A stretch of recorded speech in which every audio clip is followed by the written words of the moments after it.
30 number question भी देखिए, ये भी आपको देखने में लेंथी क्वेश्चन लगेगा, लेकिन बहुत इजीली आप इस क्वेश्चन को एलिमिनेट कर सकते हैं, राइट। देखिए क्या लिख रखा है, according to PLFS 2023-24 which of the following statement best describe the nature of the employment among women in Bihar.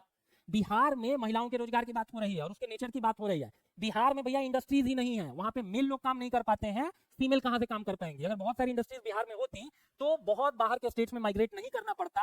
इसीलिए सेकेंडरी सेक्टर तो भूल जाइए, सी स्टेटमेंट देखिए, majority of the women were engaged in secondary sector, secondary sector manufacturing sector. Industries ही नहीं है तो वहां मैन्युफैक्चर क्या होगा, मैन्युफैक्चर ही जब नहीं होगा तो वहां जॉब किसको मिलेगा, जब लड़कों को नहीं मिलेगा तो वीमेन को तो और भी कम उनके चांसेस होंगे। Most women are employed in formal regular wage jobs, ये स्टेटमेंट आपको सही लग रहा है क्या? रेगुलर वेज जॉब्स के तौर पर महिलाएं बहुत कम है, इवन मेल भी कम है बिहार में। बी वाले स्टेटमेंट को पढ़िए, that the majority of the women are self employed. Self employed मतलब वो नॉन फॉर्मल सेक्टर हो जाता है, often serving as helpers in household enterprises.